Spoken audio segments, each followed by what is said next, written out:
ओम शांति। विश्व में मनुष्यों की बुद्धि में भक्ति मार्ग का ही गायन है, क्योंकि अभी भक्ति मार्ग चल रहा है।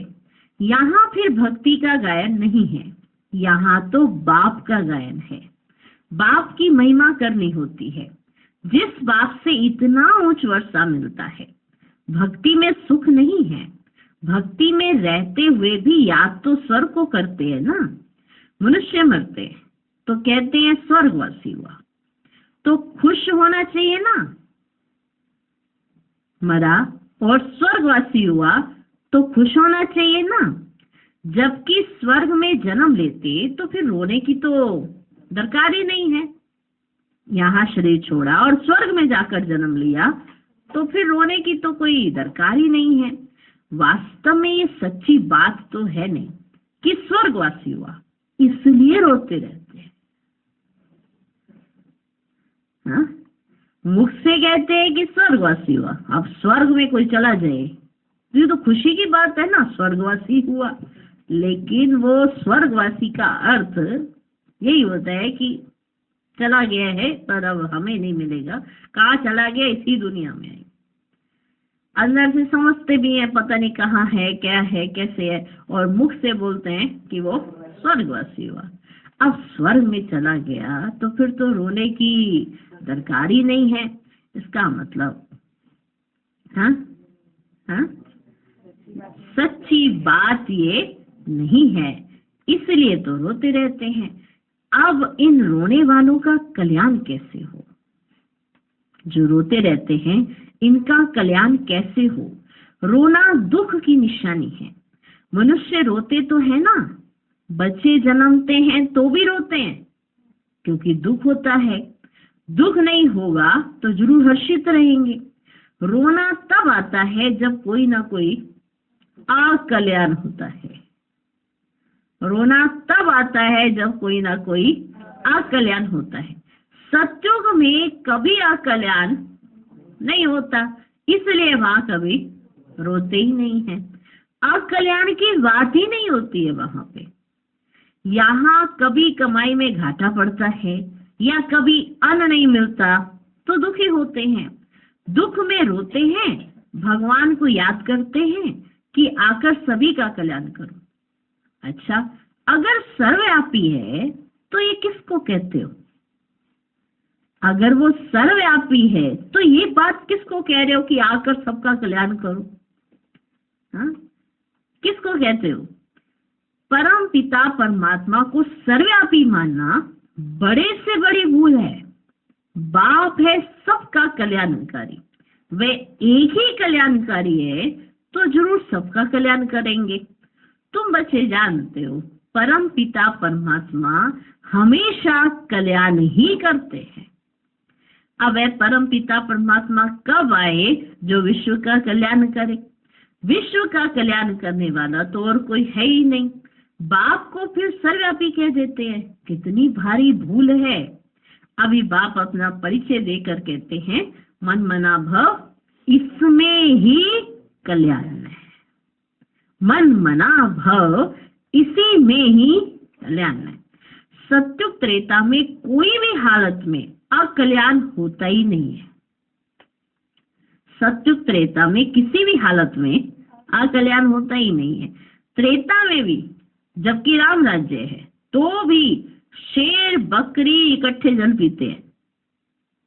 हम राम सीता के राज्य की इतनी स्तुति नहीं करेंगे क्योंकि 2 कला कम हो जाने से ना कुछ तो सुख कम मिलता है। हम तो पसंद करते हैं स्वर्ग जो बाप स्थापन करते हैं, उसमें पूरा वर्षा पाए तो बहुत अच्छा है। ऊंच से ऊंच बाप से वर्षा लें, हम कल्याण करें। हर एक को अपना कल्याण करना है श्रीमत पर। कैसे कल्याण करना अपना? श्रीमत पर। बाप ने समझाया है, एक है आसुरी संप्रदाय, दूसरा है दैवी संप्रदाय। अभी एक तरफ रावण राज्य है, दूसरी तरफ मैं दैवी संप्रदाय स्थापन कर रहा हूँ। ऐसे नहीं कि अभी दैवी संप्रदाय है, आसुरी संप्रदाय को मैं दैवी बना रहा हूँ। कहेंगे दैवी संप्रदाय तो सतयुग में होता है, तो बाप कहते हैं इस आसुरी संप्रदाय को दैवी संप्रदाय भविष्य के लिए बनाता हूँ। अभी इसको दैवी संप्रदाय नहीं कह सकते हैं कि बन गए, नहीं, बना रहा हूं किसके लिए? भविष्य के लिए। अभी है ब्राह्मण संप्रदाय, दैवी संप्रदाय बन रहा है। गुरु नानक ने भी कहा है कि मनुष्य से देवता किए कहते ना लागी बार, परंतु कौन से मनुष्य हैं जिनको देवता बनाएंगे? वे ड्रामा के आदि मध्य अंत को तो जानते ही नहीं है। सृष्टि के आदि में जो लक्ष्मी नारायण श्रेष्ठाचार्य है ना, वे भी आदि मध्य अंत को नहीं जानते, त्रिकालदर्शी नहीं है। आगे जन्म में त्रिकालदर्शी थे, स्वदर्शन चक्रधारी थे, तब ये राज्य पद पाया। किन्होंने? लक्ष्मी नारायण ने। उन्होंने फिर स्वदर्शन चक्र तो दे दिया विष्णु को। तो यह भी समझाना है कि स्वदर्शन चक्रधारी ब्राह्मण है तो मनुष्य आश्चर्य खाएंगे। वे तो कृष्ण को ही कह देते हैं, विष्णु को भी कह देते हैं। यह तो जानते ही नहीं कि विष्णु के ही दो रूप लक्ष्मी नारायण है। हम भी नहीं जानते थे। मनुष्य तो हर बात में ही कह देते हैं भावी, हर बात में कह देते हैं भावी। जो होने वाला है उसको कोई टाल ही नहीं सकते। यह तो ड्रामा है। तो पहले पहले बाप का परिचय दे या ड्रामा का राज समझाए। पहले पहले बाप का परिचय दे या ड्रामा का राज समझाए। सो भी जब बाबा की याद हो, पहले पहले बाप का परिचय देना चाहिए। बेहद का बाबा शिव बाबा तो मशहूर है, रुद्र बाबा भी नहीं कहते हैं, शिव बाबा नामी ग्रामी है। बाप ने समझाया है कि जहां जहां भक्त है ना, उन्हों को जाकर समझो। अखबार में पढ़ा था, मनुष्य कहते हैं कि हिमालय की इतनी मल्टी मिलियन एज है, इतनी उसकी उम्र है। हिमालय की, हिमालय पर्वत इतनी उसकी उम्र है। अब हिमालय की कोई आयु होती है क्या? हिमालय की भी कोई आयु होती है क्या? यह तो सदैव है ही, हाँ? वो तो सदैव है ही है ना। एक चीज है ही है तो उसमें एज का क्या लेना देना? वो तो सदैव है ही। हिमालय कभी गुम होते है क्या? हाँ, जो फिर से पैदा होगा, फिर गुम होएगा, फिर से पैदा होएगा। गुम होता है क्या हिमालय? हाँ, जब प्रलय होती नहीं है तो गुम कहाँ से होएगा? हाँ, क्या समझे हम सब बच्चे? जब प्रलय ही नहीं होती है तो गुम थोड़ा हो जाएगा। हिमालय कभी गुम होता है क्या? यह भारत भी अनादि है। कब रचा गया उसकी एज नहीं निकाल सकते हैं कि कब रचा गया इसको। वैसे हिमालय के लिए भी नहीं कह सकते कि ये कब से है।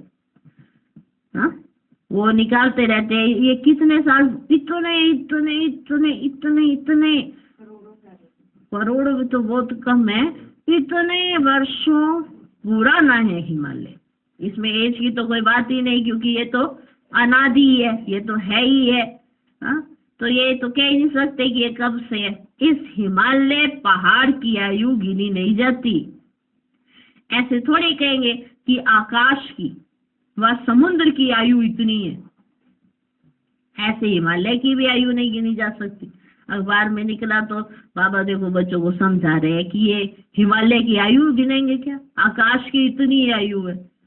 हाँ, कोई मनुष्य थोड़ा है जो, और आकाश की इतनी आयु है, समुद्र इतने वर्षों पुराना है, ऐसे थोड़ा कह सकते हैं। हिमालय की आयु कहते हैं तो समुद्र की भी बताएं, फिर समुद्र की भी बताएं कितने वर्षों पुराना है ये समुद्र।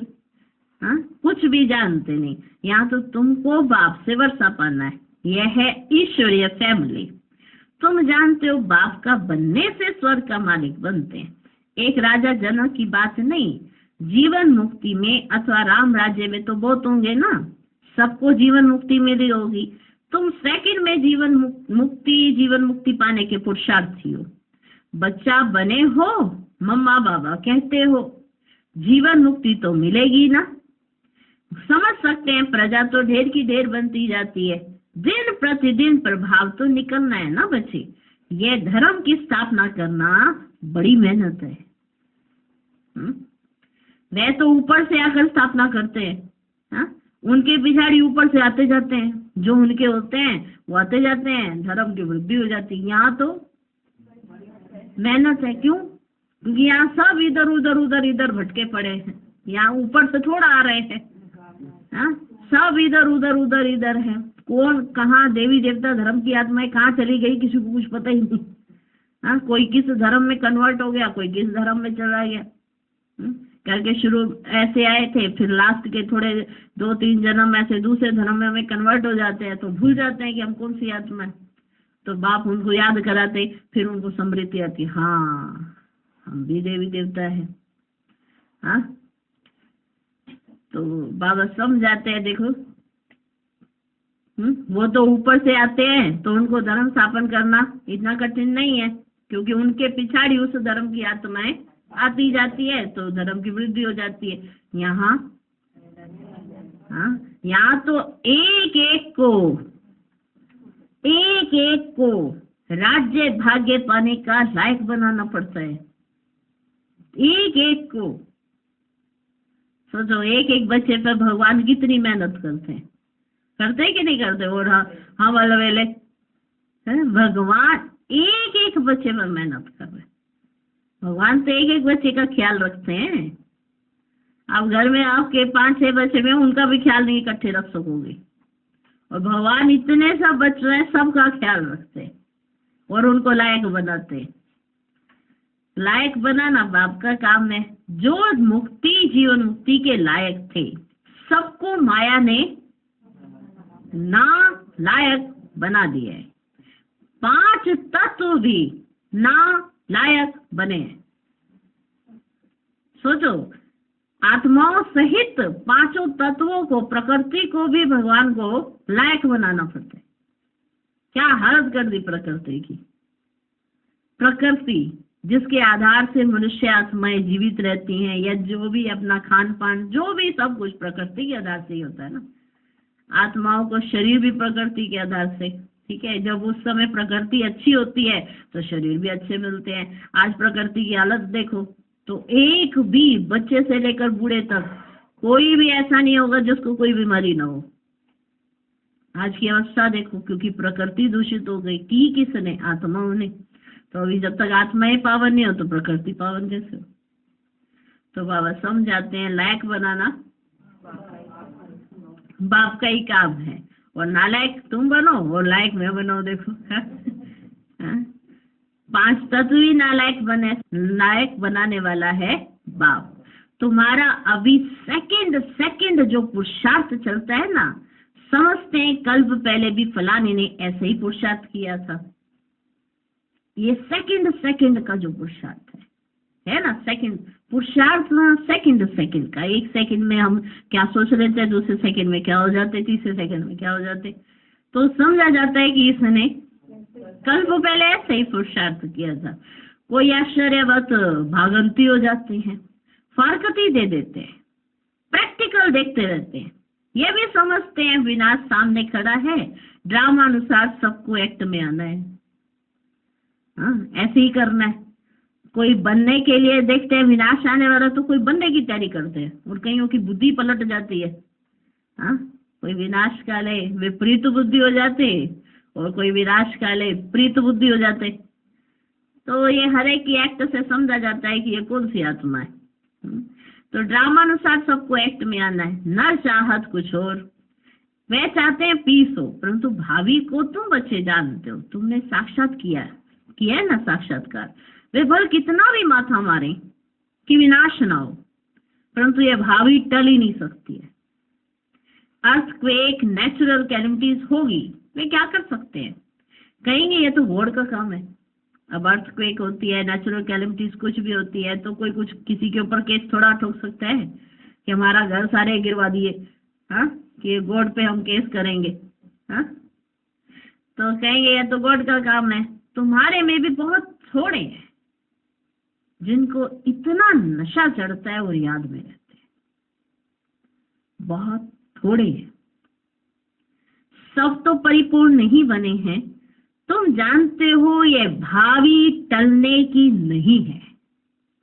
अन्न नहीं है, मनुष्यों के रहने के लिए जगह नहीं है, 3 पैर पृथ्वी के नहीं मिलते।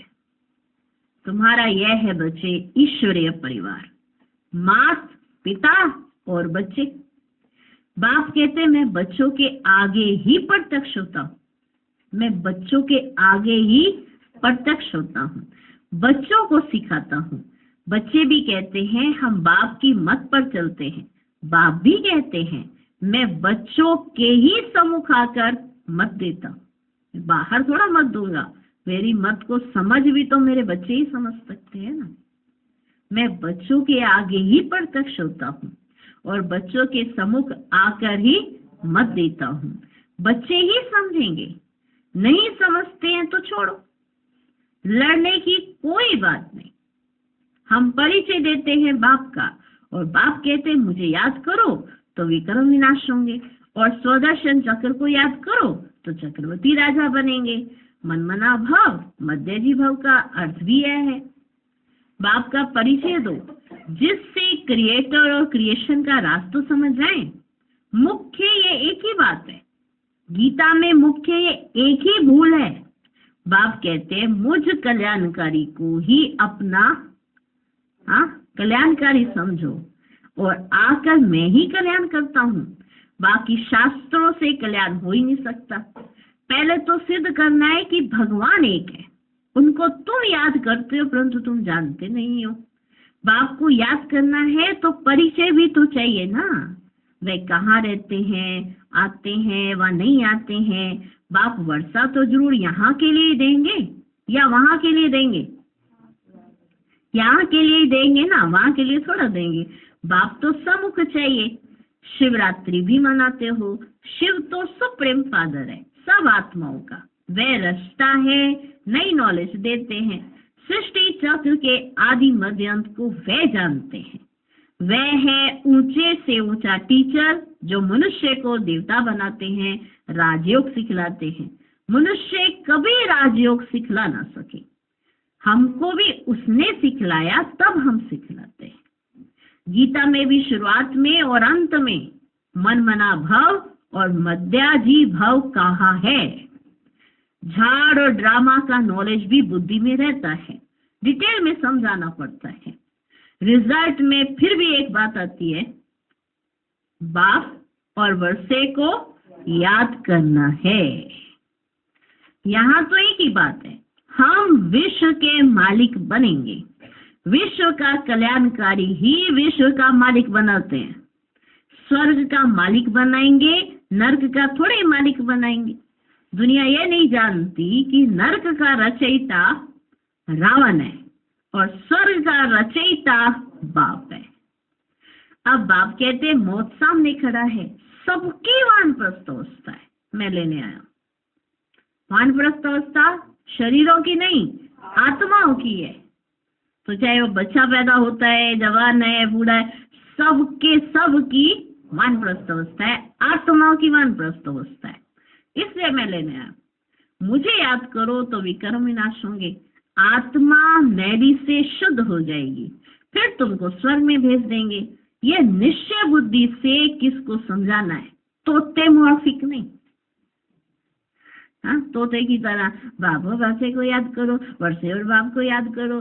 हाँ, निश्चय बुद्धि, जितना खुद निश्चय होगा उतना दूसरों को निश्चय दिला सकते हैं। तोते मुआफिक नहीं, जैसे कोई इतिहास पढ़े जा रहे हो। हाँ, जैसे बच्चों को कहते हैं ना, ये पढ़ के सुनाओ किसी की जीवन कहानी, तो कैसे पढ़ते हैं वो, बुद्धि कहीं और चल रही होती है कि ये कब खत्म होगी। हाँ, तो तोते मुआफिक नहीं, निश्चय बुद्धि से। आपका इंटरेस्ट होगा तो सामने वाले का भी इंटरेस्ट होगा, आपका इतना निश्चय होगा तो ये सामने वाले को करा सकते हैं। तो क्या कराना है? हाँ, ये निश्चय बुद्धि से किसको समझाना है, तोते मुआफिक नहीं। निश्चय बुद्धि को फिर रोने की व देह अभिमान की में आने की बात ही नहीं रहती है। जो निश्चय बुद्धि होता है वो ना तो रोता है ना ही देह अभिमान में आता है। देह अभिमान बहुत गंदा बना देता है। अब तुम देही अभिमानी बनो, शरीर निर्वाह अर्थ कर्म करो। वे तो कर्म सन्यासी बन जाते हैं, वो तो कर्म करना ही छोड़ देते हैं, ना कोई धंधा धोरी कुछ नहीं। हाँ, गृहस्थियों के पास जाते हैं, वहां से लेते हैं सामग्री, फिर अपना भोजन, अपना शरीर निर्वाह करते हैं। पर बाबा कहते तुम्हें ऐसा नहीं करना है। तुम्हें कर्म सन्यासी नहीं बनना है कि हाँ भाई कोई खिला देगा तो खा लेंगे, कोई पका के दे जाएगा तो मिल जाएगा, ऐसे नहीं। धंधा दौरी करना है, शरीर निर्वाह कर्म करो। अब तुम देही अभिमानी बनो, शरीर निर्वाह कर्म करो। वे तो कर्म सन्यासी बन जाते हैं। यहाँ तो तुमको ग्रस्त व्यवहार में रहना है, बच्चों को संभालना है, बाप को और चक्र को जानना तो बहुत सहज है। बाप को कितने बच्चे हाँ है कि नहीं है? संभालते कि नहीं संभालते बाप बच्चों को? हाँ, संभाल रहे कि नहीं संभाल रहे? हाँ, बाप को कितने बच्चे हैं? फिर उनमें से कोई सपूत हैं और कोई कपूत हैं। नाम बदनाम करते हैं, काला मुंह कर देते हैं। बाप कहते हैं काला मुंह नहीं करो, बच्चा बन और फिर काला मुंह करते हो, कुल कलंकित बनते हो। इस काम चिता से तुम सांवरे बने हो। काम चिता पर थोड़े ही जल मरना है, हल्का नशा भी नहीं होना चाहिए, हल्का नशा भी नहीं होना चाहिए। सन्यासी आदि अपने फॉलोअर्स को ऐसे थोड़े ही कहेंगे, वह रियलिटी में नहीं है। बाप तो सबको सच्ची बातें समझाते। बाप कहते हैं मुझे याद करो, तुमने गारंटी की है बाबा आपकी मत पर चल हम स्वर्गवासी बनेंगे। बाप कहते बच्चे फिर विषय गटर में गिरने का ख्याल क्यों करते हो? तुमने ही कहा है ना, तुमने ही प्रतिज्ञा की है, तो फिर विषय गटर में गिरने का ख्याल क्यों करते हो? तुम बच्चियां जब ऐसी मुरली चलाओ तो कहेंगे ऐसा ज्ञान तो हमने कभी सुना नहीं। मंदिर के हेड्स है ना, उनको पकड़ना चाहिए, चित्र ले जाना चाहिए। यह त्रिमूर्ति झाड़ दिलवाला के भी चित्र है, ऊपर में देवी झाड़ धरा है, बाकी देवी झाड़ जो पास्ट हो गया वे दिखाते हैं। ऐसी सर्विस कोई करके दिखाए तब बाबा महिमा करे। इसने तो कमाल की है, तब बाबा महिमा करे उसकी। जैसे बाबा रमेश की महिमा करते हैं। प्रदर्शनी विहंग मार्ग की सर्विस का नमूना अच्छा निकाला है, यहाँ भी प्रदर्शनी करेंगे। चित्र तो बहुत अच्छे हैं। अब देखो दिल्ली में जो रिलीजियस कॉन्फ्रेंस होती है, वे भी कहते हैं वननेस हो। उसका तो अर्थ ही नहीं है, बाप एक है, बाकी है भाई बहन। बाप से वर्षा मिलने की बात है, आपस में मिल शीरखंड कैसे होंगे, ये बातें समझने की हैं। प्रदर्शनी की वृद्धि लिए युक्ति रचनी है।